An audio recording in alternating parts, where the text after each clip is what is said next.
Le jour où j'ai compris que le silence pouvait être assourdissant, c'est le jour où mon chef a fait comme si je n'existais pas. Absente de l'organigramme, pas de photo de profil, pas de chaise à mon nom à la grande réunion où l'on applaudissait ceux qui savaient renommer des dossiers. Moi, j'étais l'échafaudage invisible sur lequel ils bâtissaient leur présentation triomphante.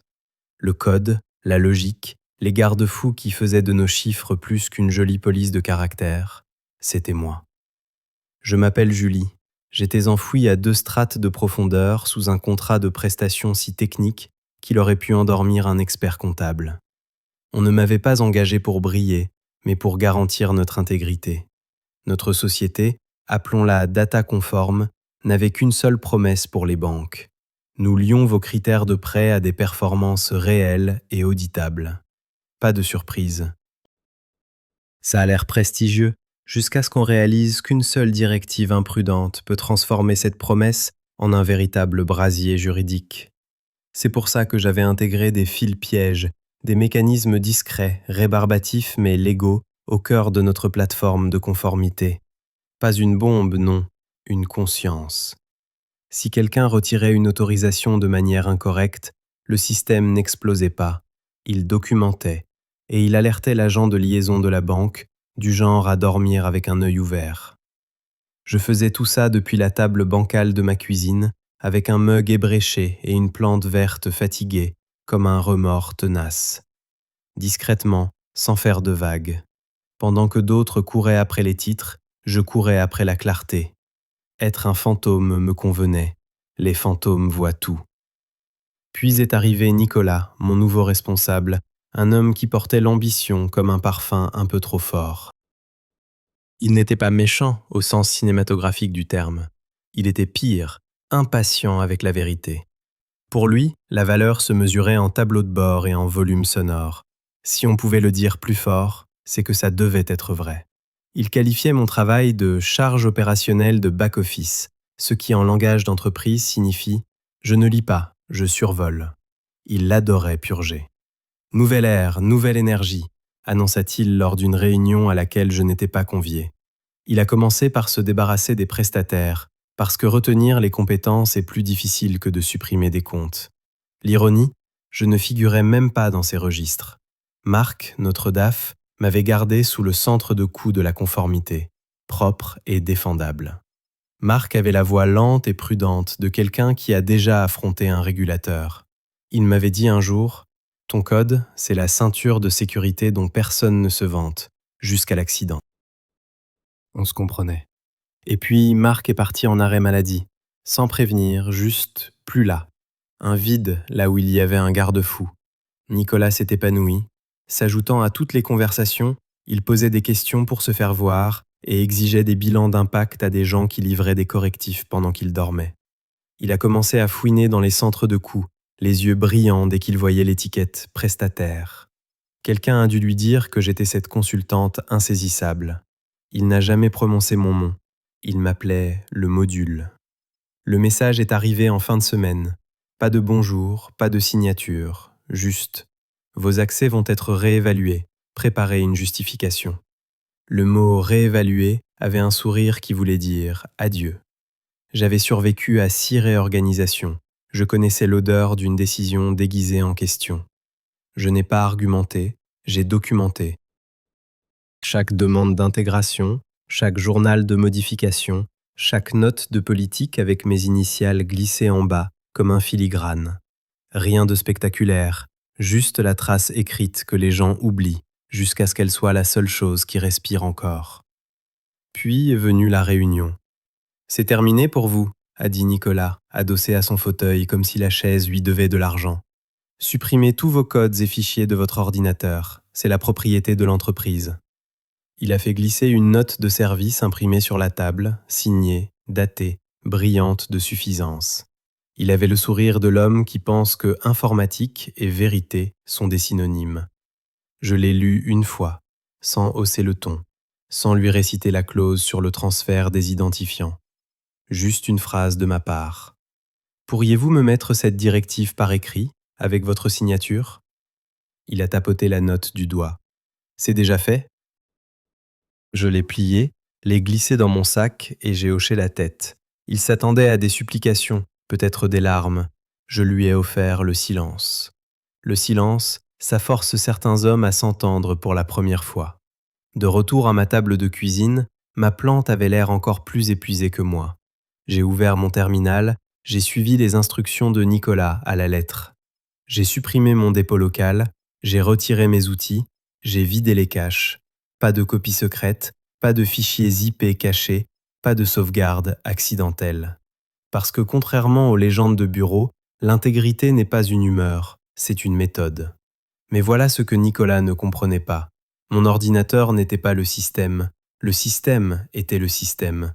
Et il avait une mémoire, des marqueurs d'identité, une encre de validation liée au protocole de départ. Rien de malveillant. Tout avait été approuvé par Marc des mois plus tôt, précisément parce que la vie est compliquée et que les gens peuvent être négligents. Et quand ça arrive, le code est censé dire « Attendez une minute, montrez-moi les papiers ». 1 heure plus tard, j'ai refermé l'ordinateur et me suis versé un thé au goût de carton. Une fenêtre de la messagerie d'entreprise a clignoté sur mon téléphone. Des amis qui ne pouvaient pas mentionner mon nom sur les canaux officiels m'envoyaient des condoléances prudentes. Il t'a appelé charge héritée, a écrit l'un d'eux. Et aussi, le tableau de bord des indicateurs est bizarre. Sûrement rien. Sûrement rien. C'est comme ça que les catastrophes évitables aiment se présenter. Quelque part dans notre plateforme, une petite lumière est passée au rouge. Une suppression avait été détectée sans correspondre à la séquence de départ officielle. L'encre d'identification portant ma signature avait disparu sans la paperasse, ni les registres de transfert. Ça n'a pas fait d'étincelle. Ça a enregistré une anomalie avec la force d'une déclaration sous serment. Et ailleurs, une autre lumière s'est mise à clignoter sur le portail d'une banque, gérée par quelqu'un qui avait entendu trop de contes de fées de la part de sociétés comme la nôtre. Ce portail se fichait des notes de service de Nicolas. Il se souciait des chaînes de conformité. Il a vu un maillon manquant là où un maillon était requis. Il a fait exactement ce qu'on lui avait dit de faire des mois auparavant. Mettre en pause, faire remonter, demander des garanties. Je n'ai rien touché, je n'en avais pas besoin. Nicolas est entré dans la salle du conseil comme sur une scène qu'il avait enfin méritée. Le torse bombé, il n'avait aucune idée que la température de la pièce venait de chuter de plusieurs degrés. Il n'a pas vu le nom de Marc s'afficher à l'écran, ni les visages du service juridique qui semblaient taillés dans la pierre. Il n'a pas senti l'air s'épaissir après que quelqu'un a dit « On gèle tout ». Il n'a entendu que la voix du DAF, calme, chirurgicale, qui a tranché le silence feutré de la moquette. Je viens de recevoir un appel de la banque. Racontez-moi exactement ce que vous lui avez demandé de faire. Je n'étais pas dans cette salle, mais je pouvais l'imaginer. Nicolas avec son sourire satisfait, le DAF avec ce regard tranquille que développent les gens qui ont vu des erreurs coûter des millions. Un silence si lourd qu'il fait avouer aux gens plus qu'ils n'en ont l'intention. Pendant ce temps, j'étais assise à ma table de cuisine, les doigts crispés autour de mon mug froid. Les messages continuaient d'arriver. Qu'est-ce qui s'est passé? Ils disent que tu es parti, c'est vrai? Mes amis tapaient avec la prudence de ceux qui craignaient que leur message soit lu plus tard. Je n'ai pas répondu. Parfois, le silence est une réponse en soi. Ce que Nicolas ignorait, c'est que Marc avait construit cet échafaudage avec moi. Nous ne l'avions pas conçu pour être tape à l'œil. Personne n'applaudit la conformité. Nous l'avions construit pour qu'il soit incorruptible. Chaque identifiant lié à la plateforme portait un historique, une piste qui ne pouvait être effacée sans conséquence. Cette note que Nicolas avait signée, c'était déjà une contradiction. Il m'ordonnait de supprimer tous les fichiers alors que j'étais encore authentifié sur un système de conformité actif. Ce qui signifiait qu'au moment où mon identifiant effectuerait une suppression non autorisée, le système l'enregistrerait comme une irrégularité. Et quand les irrégularités touchent à la logique de conformité, la banque ne demande pas gentiment. Elle fait remonter l'information. J'imagine Nicolas répondant au DAF avec sa fausse assurance. C'était juste une prestataire, procédure standard. Il ne réalisait probablement pas que des mots comme « juste » et « prestataire » n'effacent pas la responsabilité quand on a laissé une trace écrite. J'ai vécu assez de réorganisation pour savoir comment ça se termine. Les gens croient que l'autorité réside dans les titres, mais la véritable autorité réside dans les systèmes, les protocoles, les traces qui se fichent que votre costume soit bien coupé ou que votre voix porte. Je n'ai pas jubilé, pas à ce moment-là. À la place, j'ai ouvert l'espace de stockage sécurisé que Marc et moi avions mis en place des mois plus tôt. Un coffre-fort au cas où. À l'intérieur, de la documentation chiffrée, des protocoles signés, le genre de fichiers ennuyeux qui valent soudain de l'or. Mes initiales y étaient, estampillées sur des schémas, des flux logiques. Le système n'avait pas seulement mon code, il avait mon empreinte. C'est là que le premier appel est arrivé. Pas à moi, bien sûr, mais à un de mes collègues friands de ragots. Il pose des questions sur ton marqueur d'identification, m'a-t-il dit plus tard, la voix basse. La banque a signalé l'événement, le service juridique est en panique. J'ai écouté. Il ne s'agissait pas de vengeance, il s'agissait de confiance. Les banques n'accordent pas des crédits de plusieurs millions d'euros sans garantie en béton. La promesse de notre entreprise, c'était l'intégrité. Et quand on touche à l'intégrité, on n'a pas de seconde chance. À ce stade, Nicolas a dû commencer à transpirer. Peut-être a-t-il répété que j'étais une simple charge administrative. Elle travaillait sur des trucs en back-end, rien de critique. Je pouvais presque l'entendre, la façon dont sa voix monterait légèrement à la fin. Mais le DAF n'était pas du genre à se laisser apaiser par le volume. Il aurait demandé les journaux système. Et là, ça serait apparu, propre et irréfutable, mon identifiant, la suppression horodatée, aucun dossier de départ correspondant, aucune approbation, juste la note de service de Nicolas. Je me suis adossé à ma chaise, fixant la plante que je n'avais toujours pas arrosée. Il y a une sorte de calme qui s'installe quand on sait que le système lui-même parle plus fort qu'on ne pourrait jamais le faire. L'ironie, c'est que Nicolas pensait m'effacer en me renvoyant. En réalité, il m'a mis sous les projecteurs. On peut ignorer un fantôme quand il est silencieux, mais quand le fantôme est inscrit dans les fondations du bâtiment, l'effacer fait trembler toute la structure. Un autre message est arrivé. Il essaie de noyer le poisson, a écrit un collègue. Il a dit que tu avais surcomplexifié le système, mais le DAF vient de lui demander s'il avait personnellement autorisé la suppression. Il a bafouillé. Tout le monde l'a vu. J'ai souri à ce moment-là. Pas de joie. Plutôt par reconnaissance. J'en avais vu d'autres, des hommes comme Nicolas, tellement sûrs que leur audace ferait d'eux des légendes, tellement aveugles au fait que les raccourcis laissent toujours des traces. Dans cette salle de conseil, j'imaginais le DAF baisser la voix, demandant à nouveau « Racontez-moi exactement ce que vous lui avez demandé de faire ». Et Nicolas, coincé, se répétant, sans réaliser que chaque mot l'enfonçait un peu plus. La vérité n'était pas compliquée. Il m'avait dit de tout supprimer, et je l'avais fait. Maintenant, le système posait la même question, sauf que le système, lui, n'allait pas accepter de baratin en guise de réponse. Et ce n'était que le début. Le lendemain matin, les chuchotements s'étaient transformés en rumeurs. Mon téléphone vibrait de messages vagues de gens qui n'avaient jamais osé me contacter en dehors du travail. « Tu vas bien ?» écrivait l'un. « Il te met tout sur le dos », ajoutait un autre. Me mettre quoi sur le dos, au juste ? D'avoir obéi à un ordre direct ? C'en était presque drôle. Plus tard dans la matinée, mon téléphone a de nouveau vibré, un numéro que je ne reconnaissais pas. Le message était court. « C'est lui qui vous a dit de le supprimer ? » Marc. Ça ne pouvait être que lui. Personne d'autre ne posait de questions aussi chirurgicales. Je n'ai pas tapé de réponse. J'ai sorti de mon sac la note de service que Nicolas m'avait si généreusement signée. Encre noire sur papier blanc, son nom griffonné en bas. Je l'ai scanné, chiffré le fichier et l'ai transféré sur le canal sécurisé que nous utilisions. 5 minutes plus tard, un lien vers un dossier partagé est apparu dans ce même canal. À l'intérieur se trouvaient des contrats, des journaux de modification, les documents d'architecture que je pensais archivés pour l'éternité. Il les avait gardés. C'était tout Marc, toujours prudent. Et d'un seul coup, l'histoire a cessé de me concerner. Elle est devenue l'histoire de cette note de service. D'après ce que j'ai entendu, le DAF l'avait posée à plat sur la table de la salle de réunion. Il a ordonné à la prestataire d'effacer des fichiers critiques, a dit le DAF, sans élever la voix, alors qu'elle était encore authentifiée et liée à notre chaîne de confiance. Puis une agente de conformité, Sarah, a prononcé les seuls mots qui comptaient. C'est un motif de qualification de violation de sécurité. Le silence est revenu. Le genre de silence où l'on réalise que sa carrière vient peut-être de prendre un mauvais virage. Pendant ce temps, Nicolas paradait, répétant que mon travail n'était pas essentiel. Mais les mots n'effacent pas les journaux systèmes. À la mi-journée, la banque avait gelé la ligne de crédit de l'entreprise. Plusieurs millions d'euros, bloqués jusqu'à ce que quelqu'un puisse prouver que le système était toujours intègre. Je n'ai pas eu besoin de me réjouir. J'ai juste préparé une autre tasse de thé.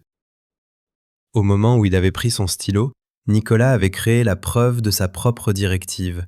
Il pensait m'effacer, mais il n'avait fait que me réinscrire dans l'histoire, cette fois en tant que preuve. Cet après-midi-là, une amie de l'équipe qualité a appelé, la voix tremblante. « Julie, il est coincé. Le juridique épluche les logs. Il ne trouve aucun ticket de départ pour toi. Rien, juste sa note. » « C'est tout ce dont ils auront besoin, ai-je répondu. Dans les drames d'entreprise, les méchants s'imaginent toujours que la confrontation sera explosive. Mais en réalité, c'est un bout de papier, une ligne de code, un journal horodaté, une preuve silencieuse. Ce soir-là, en regardant la note de service briller sur mon écran, ce n'était pas du triomphe que je ressentais. C'était quelque chose de plus froid, de plus lourd, comme une fatalité. Le lundi matin, la tempête avait un nom, phase de confinement. Ça sonnait clinique. Mais à l'intérieur de l'entreprise, ça signifiait une chose, on ne faisait plus confiance à Nicolas. Les collègues m'envoyaient des textos. Bloqué sur la messagerie, convoqué par le juridique, Marc est de retour. Marc est entré dans l'immeuble à 8 heures précises, aminci, mais le pas assuré. Ses premiers mots n'ont pas été des salutations, c'était une question.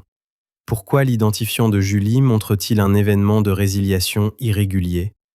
Cette question a eu l'effet d'un coup de massue. Il n'y avait pas de bonne réponse. Pressé, Nicolas a insisté. C'était une consultante, elle n'avait aucune appropriation de la plateforme. Mais la question n'était pas l'appropriation, c'était l'intégrité. Et le système se fichait de mon type de contrat. Ma signature était gravée dans l'échafaudage. Le retirer sans passation, en bonne et due forme, était une négligence. Le service juridique a tout disséqué. Chaque approbation absente était un coup de scalpel. À la fin, la défense de Nicolas ressemblait moins à une explication qu'à une confession. Vers le milieu de la matinée, Marc m'a envoyé un email d'une seule ligne. « Avez-vous gardé la note de service ?» J'ai répondu avec la copie scannée. L'accusé de lecture a été quasi instantané. Plus tard, mon ami m'a appelé, euphorique. Ils ont lu sa note à voix haute. Sarah a levé les yeux et a dit « C'est une négligence caractérisée. » Il est devenu blême. Je n'ai pas ri. Ce n'est jamais drôle, quelqu'un qui joue avec la confiance des gens. À midi, le conseil d'administration était impliqué. Nicolas a été mis à pied dans l'attente d'une enquête. La sécurité l'a raccompagné à la sortie avant même qu'il puisse retourner à son bureau. Juste un homme en costume marchant entre deux agents pendant que tout le bureau faisait semblant de ne pas regarder. Ce n'était pas une vengeance, c'était la gravité, une cause suivie de son effet. Ce soir-là, Marc a appelé. Sa voix était fatiguée mais calme. La banque veut que vous validiez le système, identifiant unique, juste pour une vérification. Compris. Après avoir raccroché, je suis restée assise dans la pénombre. Pour la première fois depuis des semaines, j'ai ressenti quelque chose qui ressemblait à de la paix. Pas une revanche, juste la certitude que le système avait fonctionné comme il le devait. J'ai démarré un terminal propre et je suis rentré dans un système qui connaissait encore mon nom. J'ai lancé les vérifications. La ceinture de sécurité s'était verrouillée après l'arrêt brutal. J'ai utilisé un script de validation que j'avais conçu, ma propriété intellectuelle, pas la leur, pour vérifier la structure. Les journaux se sont effacés un par un. Le portail de la banque est passé au vert. Dans l'espace réservé aux notes, j'ai écrit la seule phrase qui comptait. Le système s'est comporté comme prévu suite à une directive de suppression non autorisée. Intégrité restaurée. Puis je me suis déconnecté. Mon téléphone s'est allumé. Marc. C'est stable. Il y a eu une pause. Finalement, j'ai dit « Il n'a pas échoué. Il a fonctionné. Je sais. » La suite s'est déroulée rapidement, avec cette lenteur propre aux grandes entreprises. Le juridique a ouvert un dossier.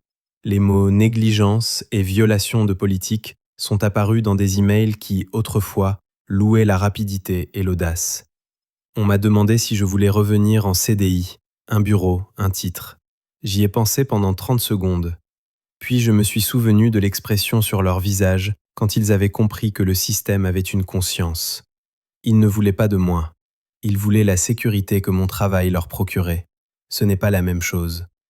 J'ai demandé autre chose, un avenant à mon contrat qui reconnaîtrait l'architecture comme relevant de la gestion des risques, avec un rattachement direct à la conformité. Une ligne en langage juridique qui disait « Quand elle dit stop, on s'arrête ». Je n'ai jamais revu Nicolas. Le bruit a couru qu'il avait démissionné pour poursuivre de nouvelles opportunités. Les hommes comme lui atterrissent toujours quelque part, jusqu'au jour où ils n'atterrissent plus. Ce dont je me souviens le plus, ce ne sont pas les millions, ni la note de service. Ce sont les messages des gens bien et discrets. L'ingénieur qui a dit « Ta checklist m'a sauvé mon week-end ». La développeuse junior qui a écrit « J'ai plus appris de tes commentaires que de n'importe quelle formation ». C'est pour eux que j'avais construit ces garde-fous, pas pour piéger les méchants, mais pour protéger les gens ordinaires. La vérité ne vit pas dans les salles de conseil, elle vit dans les journaux systèmes. Une semaine plus tard, Marc m'a envoyé un texto. Nous nommons le validateur cascade d'intégrité. Tes initiales sont dans les spécifications. J'ai fixé le message. Pas par besoin de reconnaissance, mais parce que les noms sont la façon dont on garde les histoires intactes. J'ai répondu avec un pouce levé. Ce soir-là, à ma table de cuisine, mon chat ronronnant comme une petite machine, j'ai ressenti une forme de soulagement. Je restais consultante, je gardais mes distances, et je gardais le droit de dire mon. Écrit quelque part où l'encre ne peut pas être effacée. La justice, quand elle se montre, ressemble à un voyant vert sur un tableau de bord. Elle ressemble à un système qui refuse d'oublier. J'ai levé mon mug vers ma plante, comme pour porter un toast à tous les invisibles qui, de leur cuisine, maintiennent la lumière allumée. Et je me suis fait une promesse, à voix haute, toujours concevoir avec intégrité, le rendre infaillible, et toujours, toujours les faire signer.